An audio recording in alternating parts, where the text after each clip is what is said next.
Can you see me, people? Can you hear me? Can you see me? Yo, people.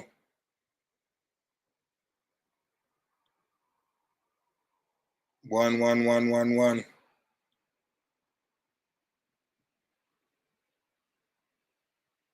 Let's make sure that we got this going on. I should be live. Yo, Sid, thanks for hitting me up. This should be running also on Instagram. Yes, indeed, I can see that it's running on Instagram. There's a slight delay on Instagram, but we're going. We're going. Sounding good. Thanks for the signal. I'm just waiting for the guests to join, and we will see what's going on.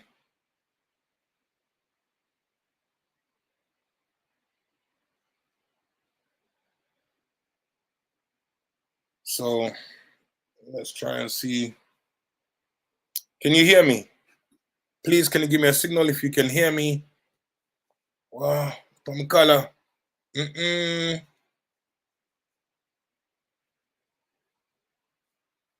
Can I get a signal from the people out there? Sid, Wagwan. Loud and clear. Load up, load up. Okay, just waiting for my guest, Miss Kayonne Christy. Should be joining any minute. Okay, she says she'll be right there. And that is fantastic, people. Now, those of you that's watching through IG, once Christy's joined, I can then get into the IG and look at the comments on there.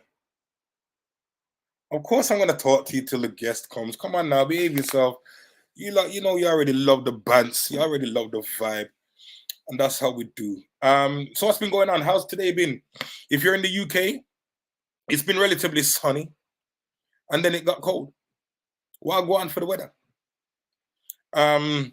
Those of you who came out to the Rum and Bass party in London, who came out? Was an amazing event. Amazing. Was a good vibes.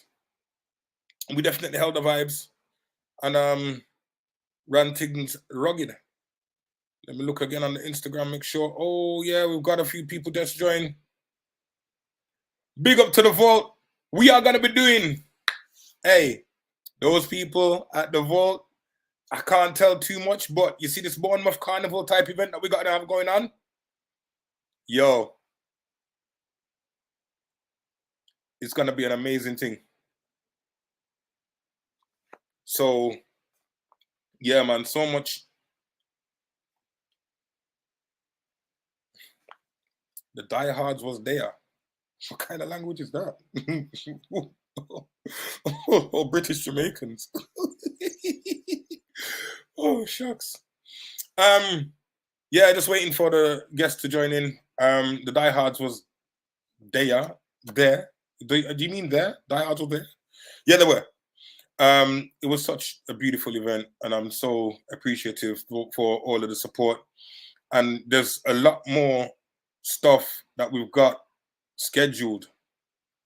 And I'm really looking forward to it. At the moment, I'm toggling between IG and here, and I realize I can do that all on here. What a thing. Software is beautiful. Again, trying to make sure that the guest is all good. I believe so. Kayonne is here. Let me add her to the stage.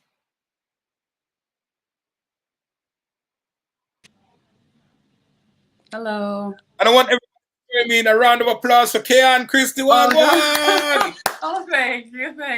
How are you doing? Sorry for. I'm very well. How are you? Good. This is my first time actually not leaving. It's my first time being on StreamYard, so I'm still trying to figure out how this whole thing works. But I think I'm okay. I'm doing well. How are you? Fine. I'm good. You look fine. You're waving the camera about a little bit. I'm a little bit seasick already, so you know what I mean.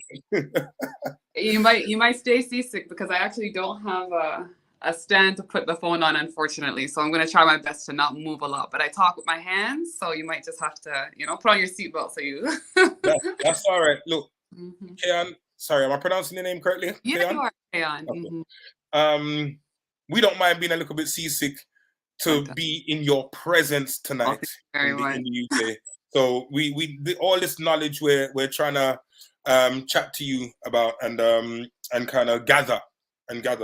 So first and foremost, let me say a thank you. You may not be able to see in the group, but I've got one particular person here who's extremely interested in relocating. So some of the things that we're going to be talking about today is really going to be relevant for her particular journey, pardon my pun. So thank you for coming through and for being here. And let's kick it off. I know you're a busy woman, so let's start. The reason why I invited you here to have a chat with us today is primarily, I'm going to ask you first to tell everybody about yourself in 1 quick second, but primarily because I've been following your page for a little while now as Cyril, prior to joining as Rum and Bass. And I found the information that you were providing was information that a lot of people have been looking for and asking about across the world, So I thought it would be incredibly powerful for you to kind of join us and just have a chat with us about your journey and so on. So I'm going to let you kind of explain yourself to the people. And first and foremost, what is a diaspora knowledge broker? Yeah. And all these things. We want to know things. We want information, Kayonne. So I'm going to leave you to explain. I'm going to leave you to tell the people who you are. Great question. Thank you so much. And again, thank you so much for having me on the show, on the platform. I feel really honored to be able to be here and have this chat with you. So yeah, my name is Kayonne. I am a Jamaican Canadian woman. I born in Canada, raised in Canada, spent a few years in Michigan for my PhD, and recently relocated to Jamaica last May to begin my doctoral research. And it was actually through my doctoral research that allowed me to make the move. So I've always had an interest, not always. Let me go back, I guess, to my childhood. So I remember coming to Jamaica when I was very, very young with my parents and my family. And I remember just not liking my experience. It was very hot. There were a lot of bugs. I'm just like, I don't ever want to come back again. But then it wasn't until I was in my early adulthood when I took another trip back to Jamaica. And that experience really, for me, was transformative. It really was a very important trip for me personally. I feel like I was much better able to appreciate the country and all it had to offer. And since then, I had been coming back pretty consistently. Once every year or every 2 years, I'd be back in Jamaica since around 2016. And so I always had an interest in coming back and connecting back in some way. When I did my master's research, my plan was to actually do some data collection in Jamaica so I could spend a longer time here. Didn't end up happening because of the pandemic. And the PhD work, I was able to actually make the move. And because my research is on Jamaica, the Jamaican diaspora, so I was able to come to Jamaica to do field research. So that's what enabled me to make the move. What is a diaspora knowledge broker? So the reason why I actually ended up doing the page is because in my own journey of relocating from, it would have been Michigan to Jamaica, I realized there was a lot of questions that I also had that I couldn't find online, or when I tried to look them up online, the information was outdated. I had to ask people, I had to go and kind of connect different sources to kind of understand what the answer to what I needed was. And so I realized, so a knowledge broker is someone who essentially takes knowledge and translates knowledge so that it's accessible to more people. So sometimes I'm an academic. So in a lot of academic circles, people talk very high level, and people who are not academics don't really engage with the material. So they have this thing called a knowledge broker who will take the information, distill it in a way that is transferable and accessible to more people so everybody can kind of engage with the material. So I came up with the word diaspora knowledge broker because I'm like, okay, well, there's this information that people of the diaspora would need if they need to connect back to Jamaica. And so what I see my role as then is being, as a researcher, to be able to take all that information, synthesize it, and try to articulate it in a way that is accessible for people to follow and be able to kind of take the steps that they need to get a citizenship or to get a TRN or to get anything that they would need to connect to Jamaica done. So that's kind of how I came into the page. I wasn't quite sure what the reception was going to be, but I think after having been doing the page for a while, I'm realizing that there's definitely a huge interest, as you mentioned, Sarah C, in people wanting to relocate back to Jamaica. And I do think that one of the biggest barriers to doing that, or a significant barrier, is getting the information that they need to make that a reality.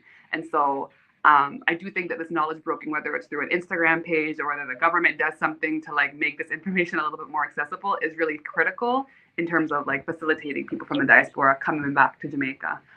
Because without that information, that process becomes very, very difficult. And I feel very lucky to have been in the position where I'm able to move, and I'm getting funding for my PhD program right now, so I don't have to worry about a job and things like that. But like for someone who is working, like it represents a whole bunch of other considerations that one would need to take. And so having information for people to make the move that touches on different aspects of their life. If you have a family, if you need to find a job, if you need to deal with the logistical things, having that information in an accessible platform, articulated accessibly, I think is really critical. So that's kind of how I came to. That was a very long-winded answer, sorry, but that's no. I'm here listening, man. So don't worry about the time that you're taking to respond. That's what we love about your page, right? You take the time to respond, and you take the time to articulate it in a way that we can all kind of understand, and we can get behind and kind of follow. So you decided, okay, you're doing your studies, and part of your studies is you get the opportunity to move to Jamaica, this land where you went when you were a kid. You didn't like the bugs, and so on, and so you thought, let me go back. Let me make sure that I didn't like it, and then obviously you kind of fell in love with it.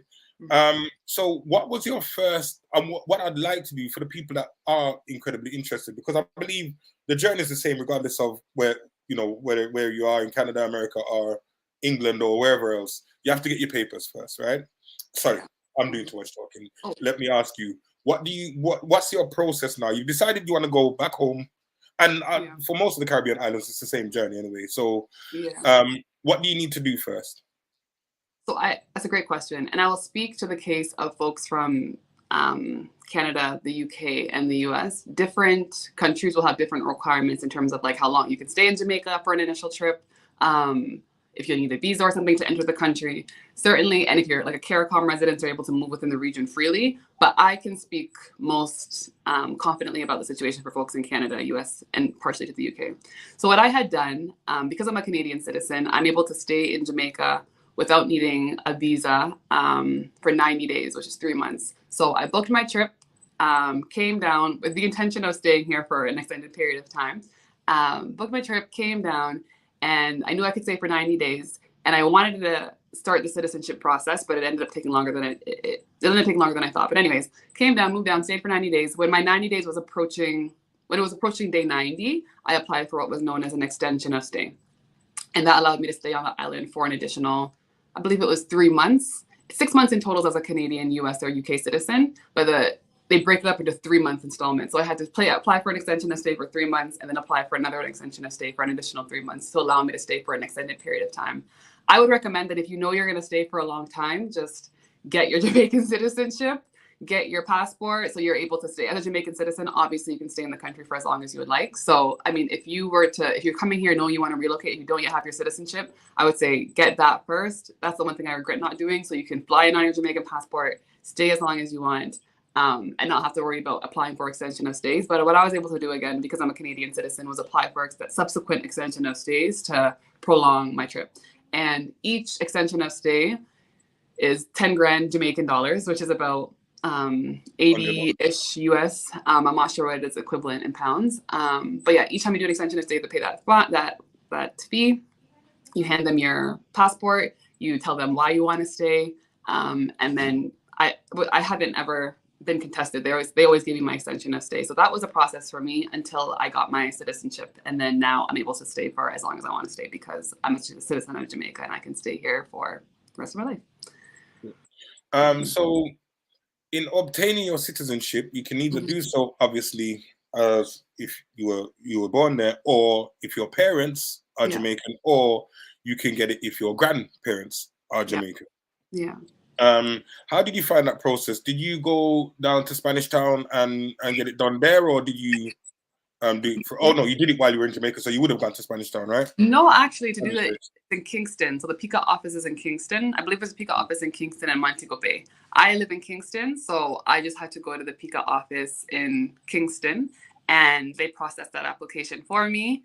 It didn't take as long as I thought it was going to, but it still took longer than I would have liked. So I guess let me backtrack a little bit. There are different pathways that you can apply for your citizenship. So applying for it through descent is just one pathway that you can choose.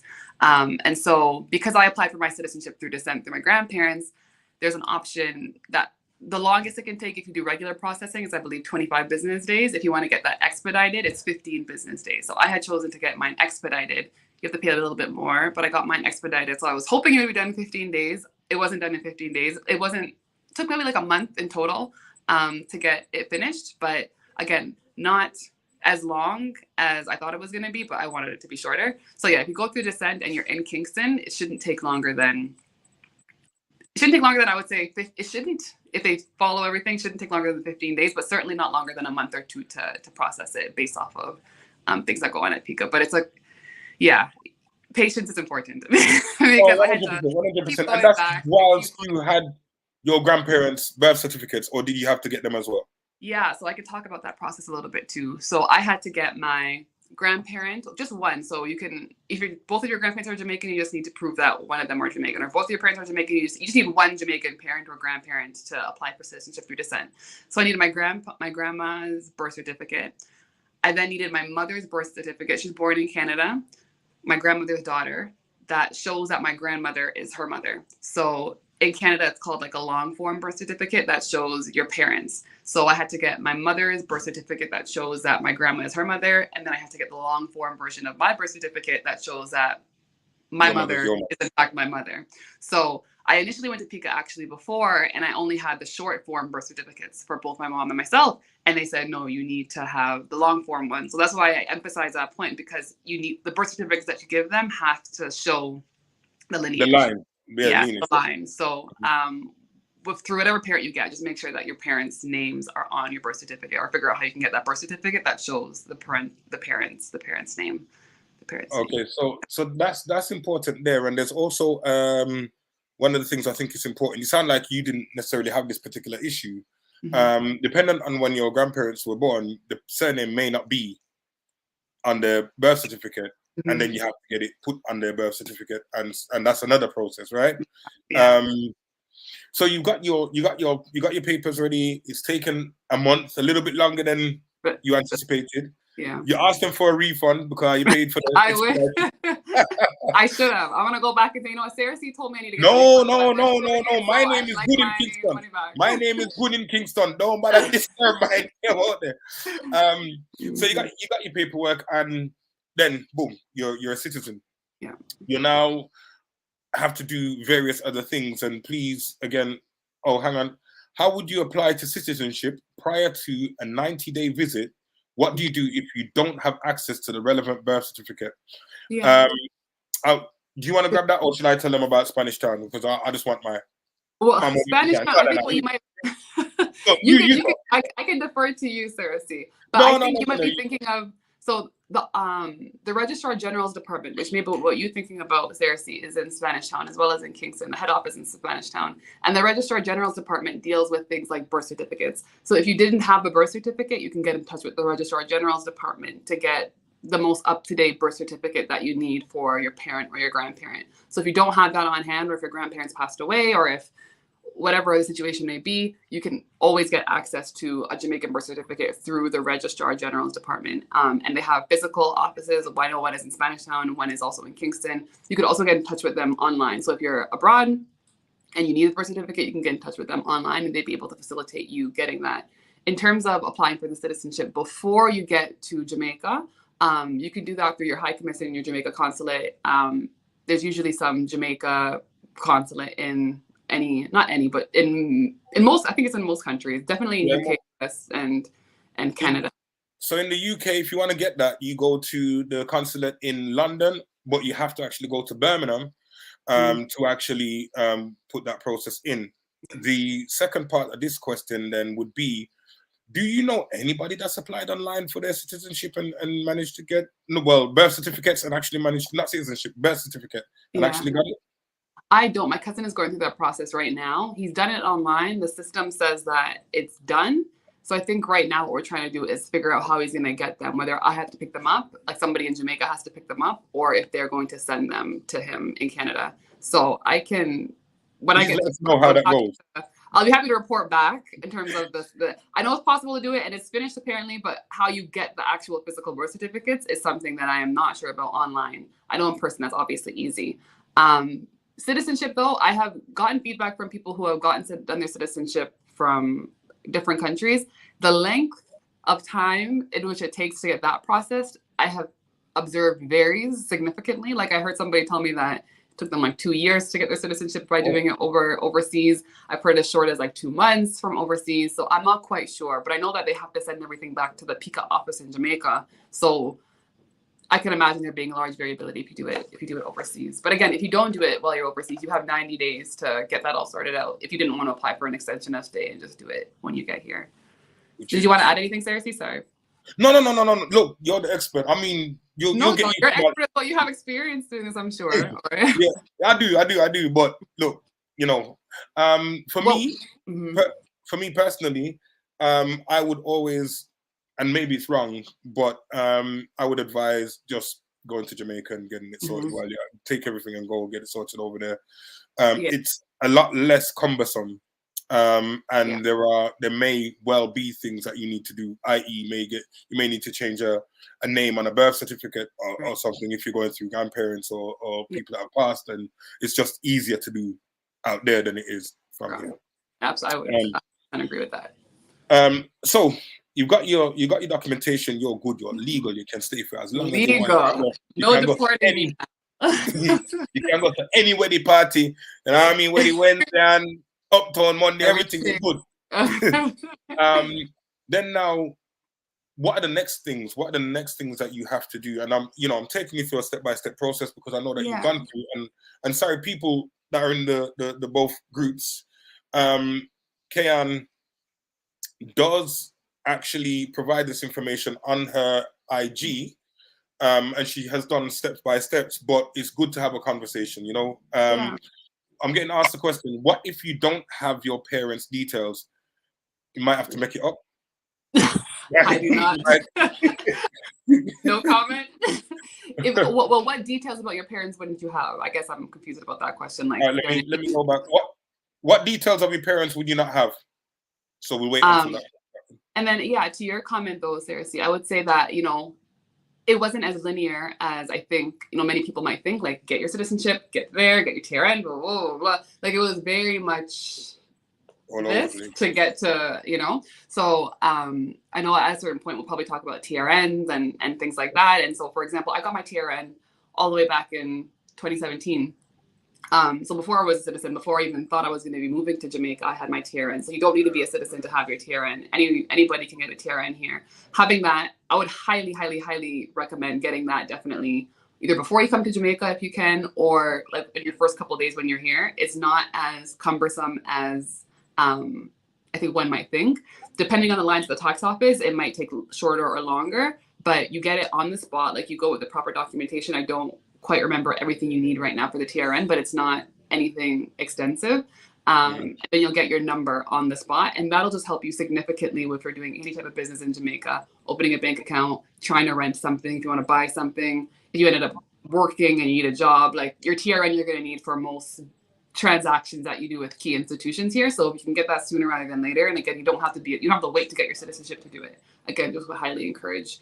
I'm doing that before. Fantastic. Okay, so the questions come through. So she was saying things like date of birth, parish, real full name. We know how Jamaicans have enough names. Yeah. Wow. Yeah, that you do have to have a certain amount of information about the individual for them to do a search. So if you don't have the full name at minimum, that might be tricky to do. Are you talking about the birth certificate? Is that what they're referring to? I believe they're looking to get the birth certificate first in order to go with the rest of the process. So if they don't have their parents' name, I would say, boy. Yeah, I don't know that you would be able to. I mean, you could get in touch with the Registrar General's department and see if they could do anything for you, but I'm not quite sure how much they'd be able to do without key information, like again, date of birth, name, parish.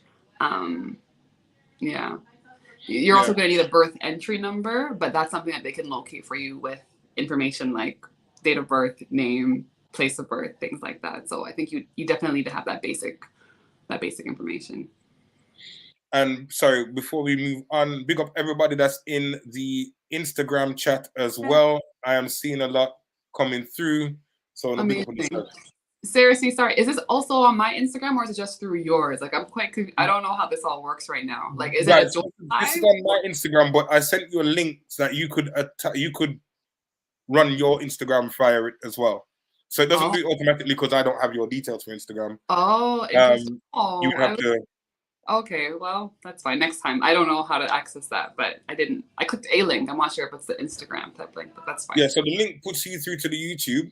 And then there's something else that happens. It should have asked you, oh, maybe because you're on your phone, actually. It should have asked you, yeah, because you can only stream to one.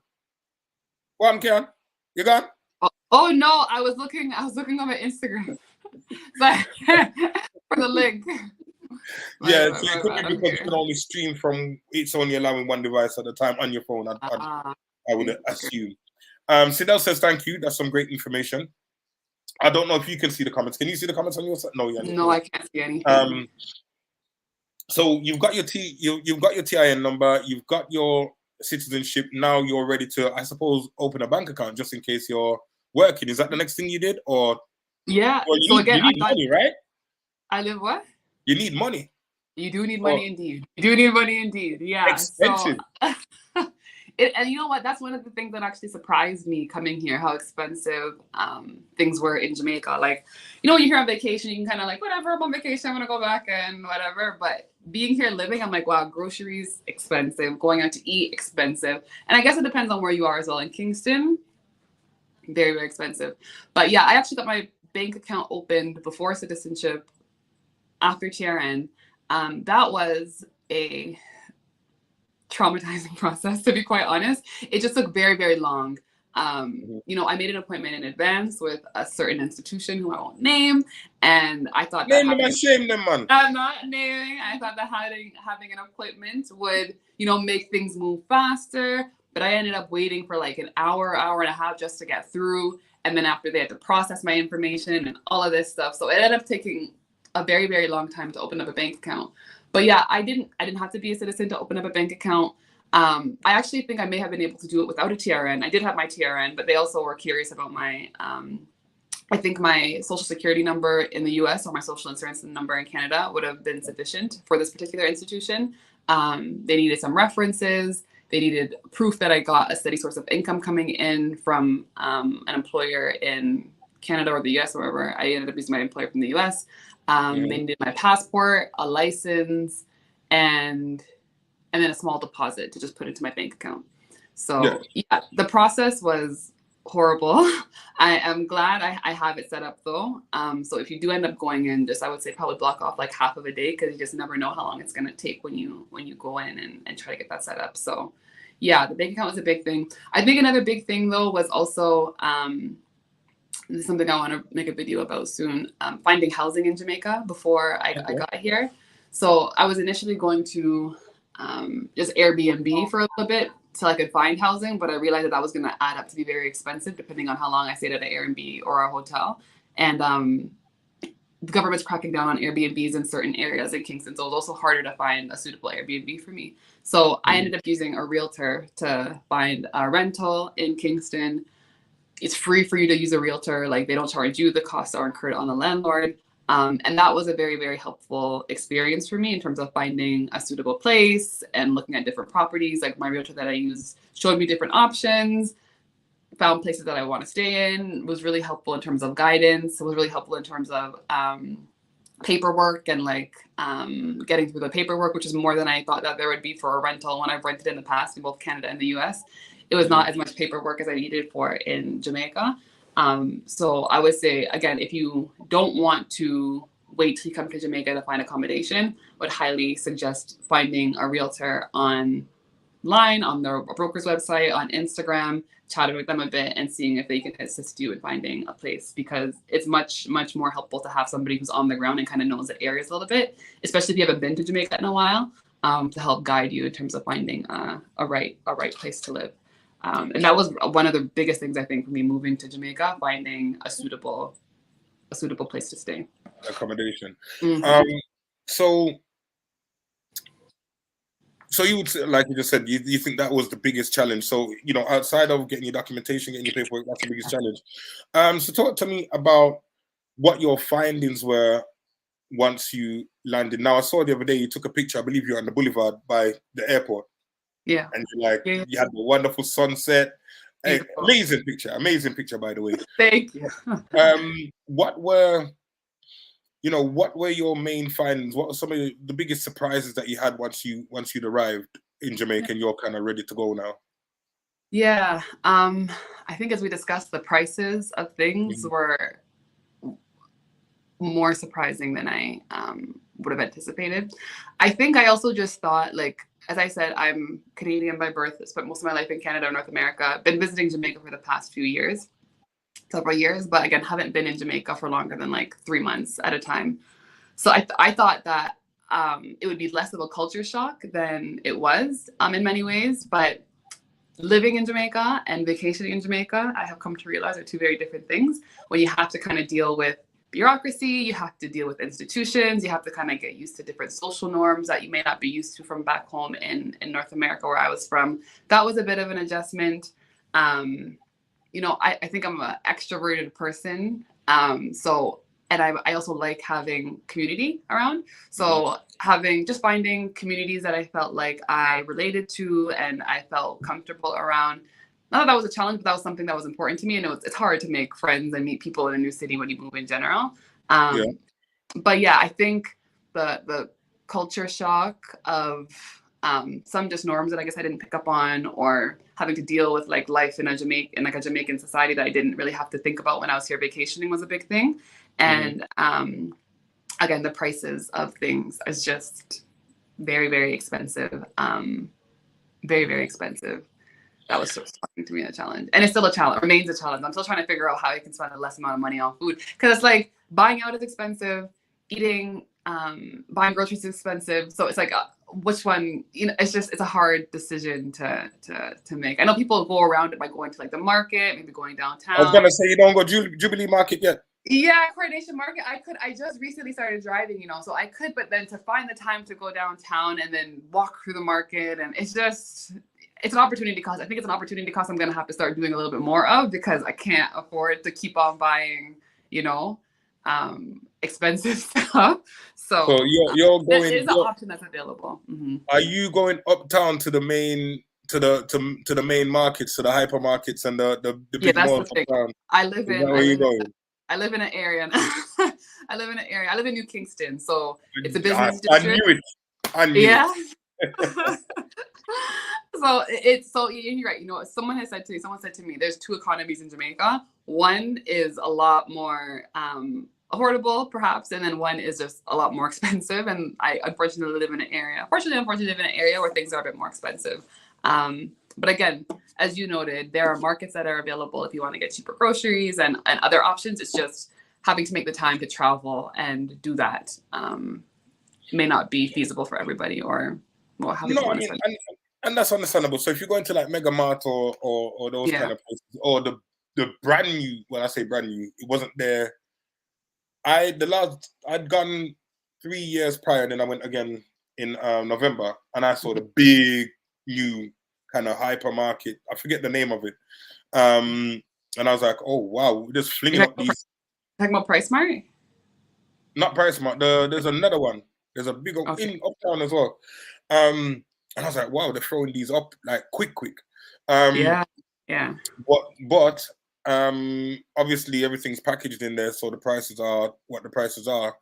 So the cost of living, a lot of people think over in the UK, especially, that, you know, just go back home and it's just, you know, a lot cheaper. It's not.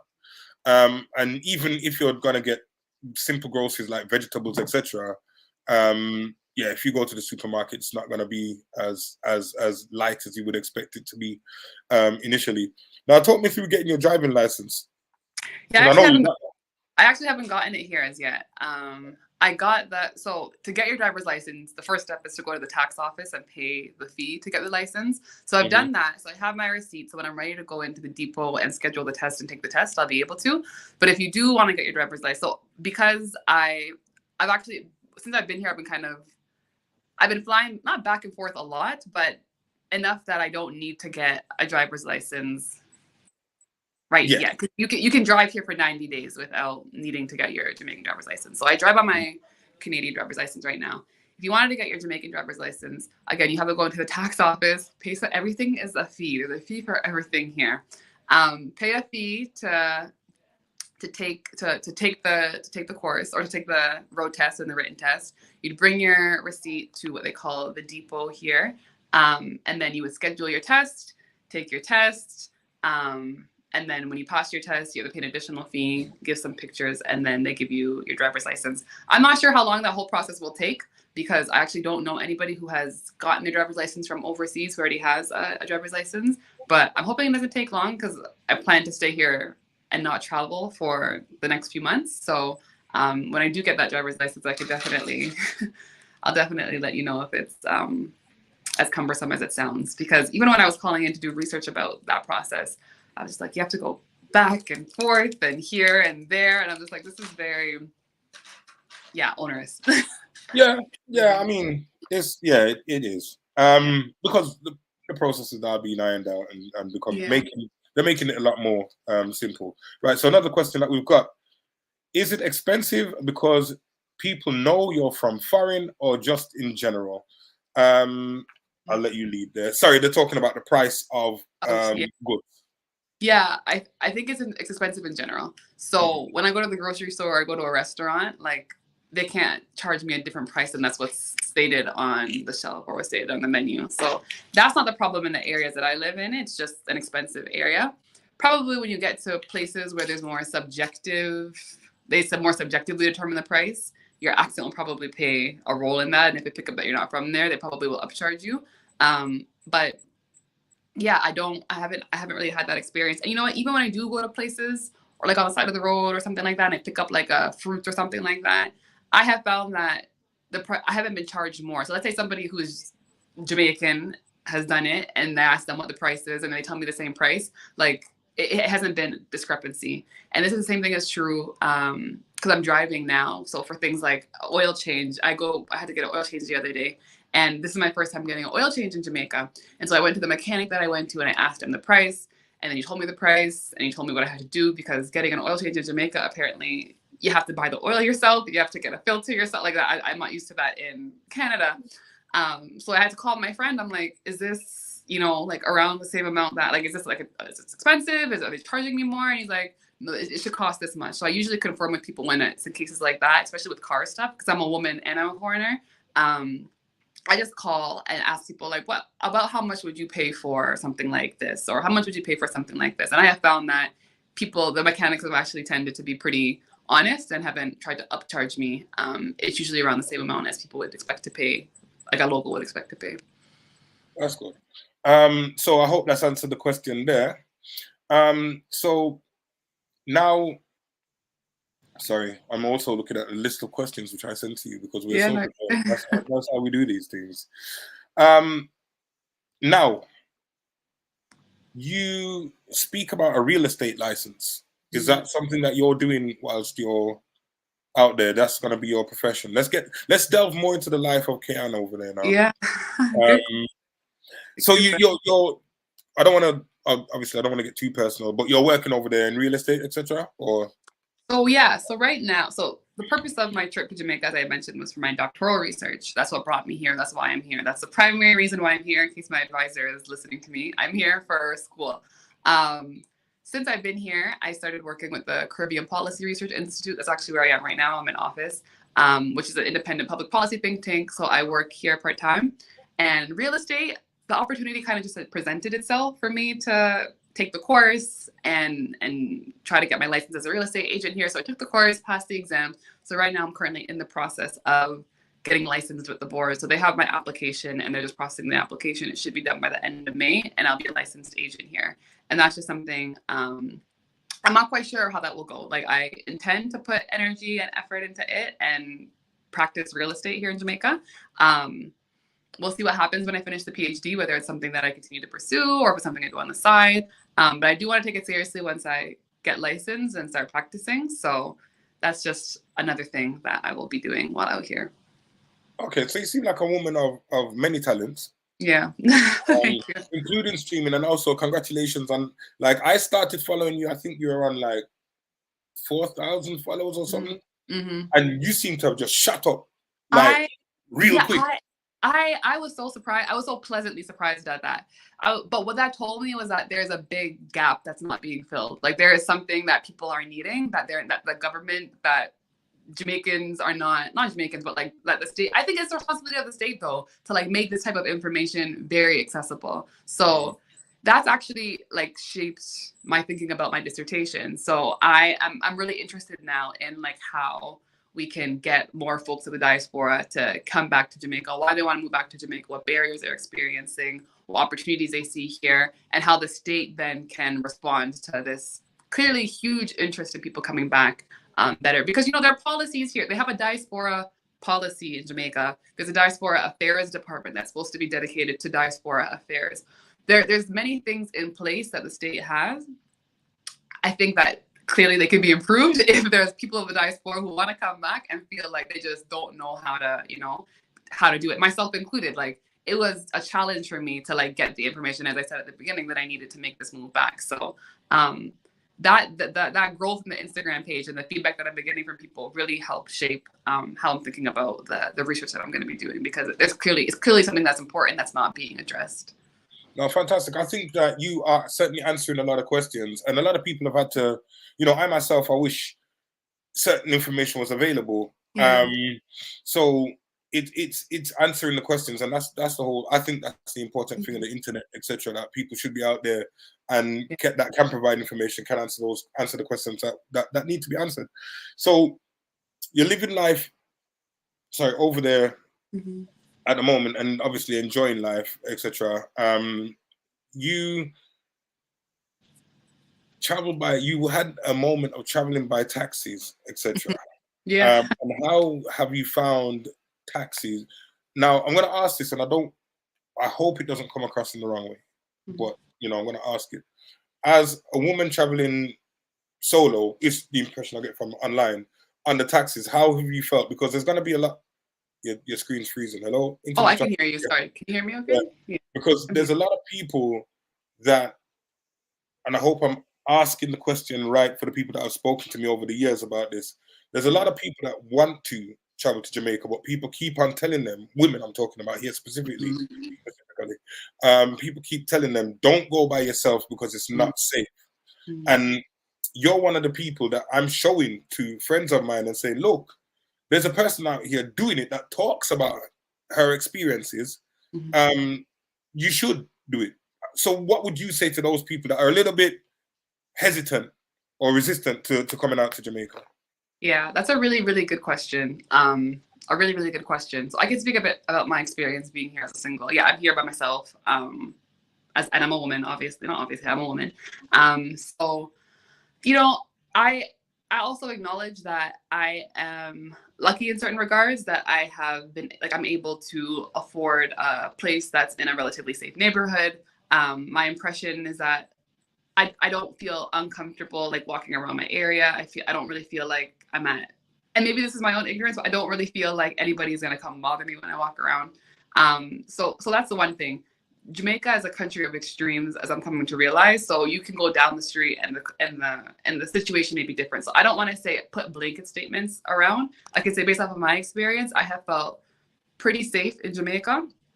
I also have some common sense. So like there's certain things that I just like won't do. So I'm not gonna go on a long walk with like a whole bunch of jewelry and maybe like my laptop in my purse, and you know what I mean? Like, or I'm not gonna bring certain things somewhere. I'm not gonna try to draw unnecessary attention to myself if I'm traveling to certain places. You know, if I'm walking, I take roads that are well traveled, so I'm not going to take like a back street if I know that there's a bigger main road I can take, things like that. I do still sometimes take Uber. I don't think Uber has been my primary mode of transportation since I've been here. I recently started driving, as I said, but even sometimes I prefer to take Uber than drive because I live pretty centrally located, and parking is sometimes horrible when you go places in Jamaica and Kingston. So I'm like, I'd rather just take an Uber somewhere and get out and Uber back. And, you know, that experience has not been bad. Again, I made a video about this. Uber is, compared to prices in the US and Canada, I don't know about the prices in the UK, it's relatively cheap to get around Kingston on an Uber. You know, as a woman, you might have some drivers try to make advances on you. And I realized that I had to tone down my... Yeah, Uber drivers. Yeah. You know, Jamaican men are just... Jamaican men, but you know how Jamaican men stay sometimes.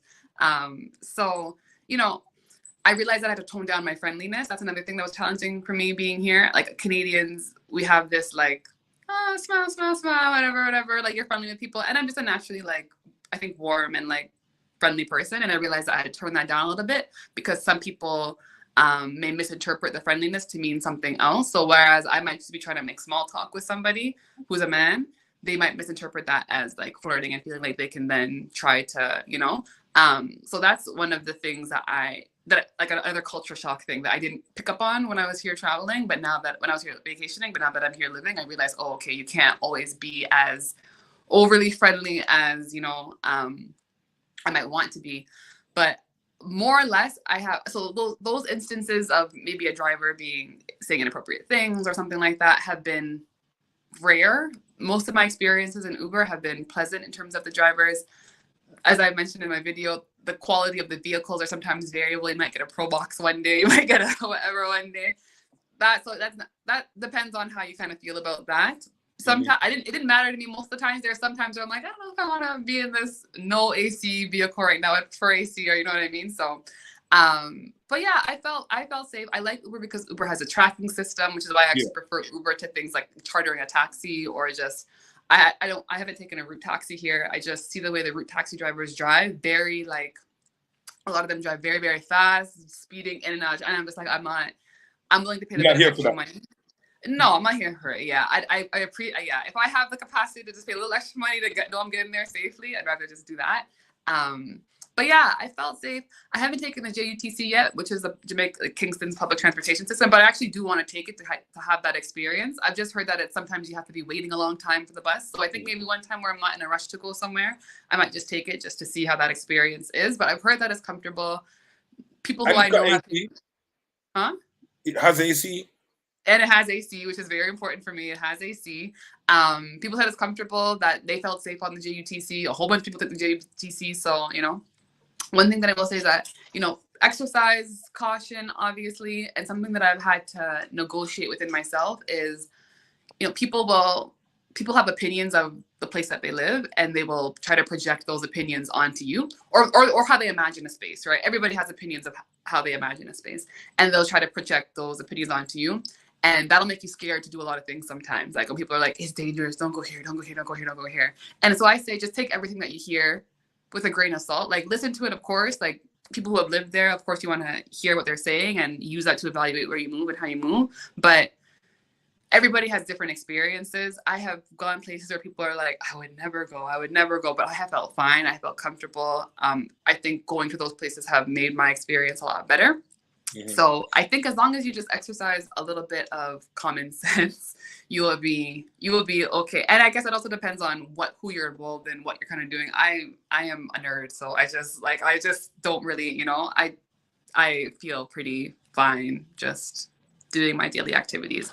I haven't felt like, and I'm knocking on wood now because I don't want to jinx myself that anything is going to happen to me. But you know, I've been here for over a year and I've been okay. So I think so long as you exercise a little bit of common sense, as you would in anywhere in the world, right? When you travel, there are dangerous places to go, there are safe places. Like everywhere has different areas, so just exercise some common sense, and I think people will be all right. I mean, the thing about Jamaica, in my opinion, anyway, is you're uptown, so you know it's clearly defined. Yeah. Like where not even where you're safe or where you're not safe, but it's clearly defined where the ends of poverty is, which would give rise to maybe certain other things. And so, you know, you just got to exercise common sense. If you don't need to go to certain places where you know notoriously there may be trouble, then don't go. But yeah, or if you don't know anybody in those areas, like I'm not against going into those areas either. Like, but if I don't know anybody in those areas, I don't have any business. Like, what am I doing just strolling along? You know, like I just wouldn't do it. But yeah, I think as you said, just you would be surprised how many people just stroll along and then, you know. That's true. And I also will say, like, and I don't want to make broad categorizations. Like, I know I'm living a particular experience, and Jamaica is so big, and there's so many different parts of Jamaica that are very different, and you'll experience very differently. Like, if I was in rural Jamaica right now, I'd have a different experience. If I was just 10 minutes down the street, I might have a different experience. So I can only speak to my experience here, and that is what I'm speaking to.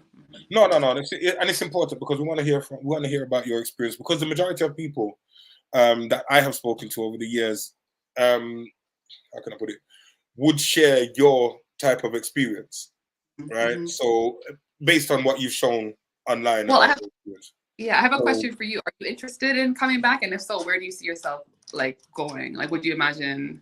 Yeah, so I would, and I am, and I come back regularly. And why is my thing frozen? Can you hear me? Is it frozen? I can hear you, but frozen. Okay. So yeah, definitely. And where would I see myself? I would probably be on a farm up in St. Catherine, up in the hills. Yeah. Now, having lived in Kingston and lived up in the hills as well, I do love the city life. I love the town life. But there's something very therapeutic about being up in the hills. There is. So that's what I would do primarily. I speak to people. Is it still frozen? I can't see you now. Like, your camera just went away. Already. Bongo cat. Let's see what's going on. But as long as you can hear me. I can hear you. Yeah, your video is just gone. It should be fine. I don't know what's going on. Hopefully, it's nice to see a face to the voice, but if not, it's fine. As long as I can hear you, yeah, you're right. So. Yeah, I don't know why it's frozen. For some reason, it's frozen. Maybe it's a StreamYard doing what StreamYard's doing. But yeah, sorry. So I'm saying I would like to. My intention definitely is to move back within the next 5 years. So yeah, I can definitely see it happening. And it's just about outlining what exactly it is that I'm going to do, because whether you know or not, I'm a musician, a working musician, so I tour and got brands and, you know, a lot of things to do with music. And so, see, I'm waving my hands around and you can't even see the action. Oh, no, I don't want to. Now you're gone. Uh-oh. Oh, no.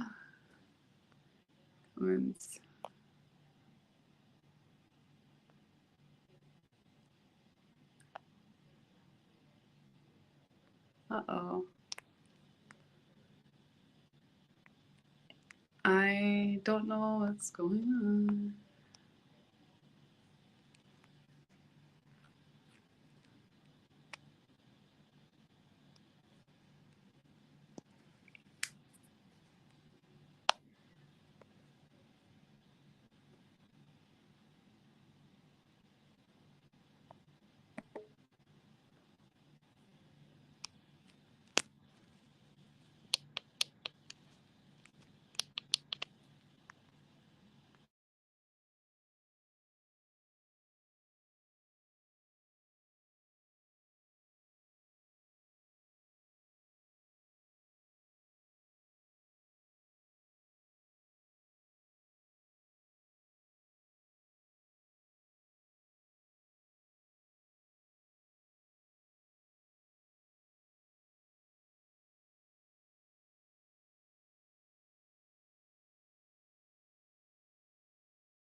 Can everybody? I can't even see the chat.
Okay, I found the chat. I don't know if anybody is still here, but I think this is the YouTube chat. If anybody has questions, I'm happy to answer. I'm not sure if Sarah C is somewhere else.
Yo, yo.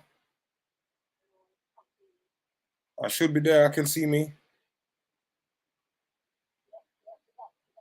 All right. So tell her if I tell her that I'm back. All right, boom.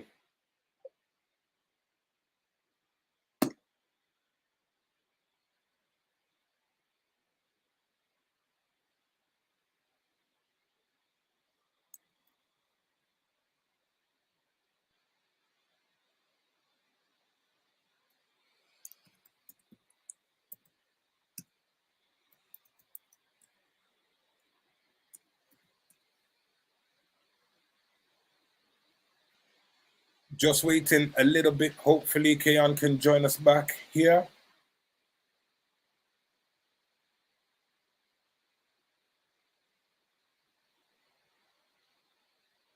We're on 1 hour and change from this. I believe the problem is Instagram was being but we're back. Hopefully. Let me see. Okay.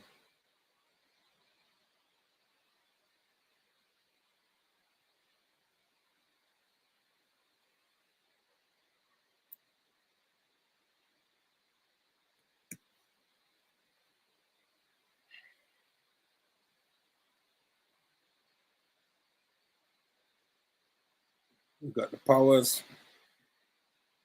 Yo, Sid. Give me a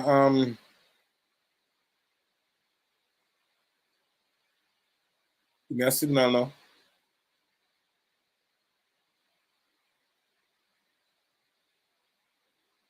Yaga! Yeah, man. Run a place like Spraga.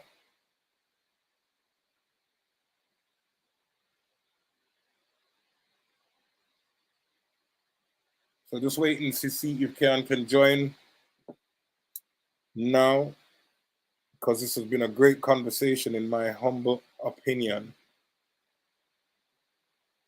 Hope everybody is learning something. Because there.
Hi guys, I am really, really sorry. You need interval music. I'll behave. I am really, really sorry. Kayonne had to shoot back off. Damn. So for the final 5 minutes, we weren't able to kind of wrap it up, but we're gonna do a part 2 to this and discuss other things as well. I had some further questions, but so it go. You know it go already. Technical. Glad you enjoyed yourself. Big up to the people that got involved as far as conversation was concerned. And yeah, we will chat soon. Blessings, peace, and prosperity. I know, Miss already. Plush. Peace, love, unity, strength, harmony. Plush. Peace.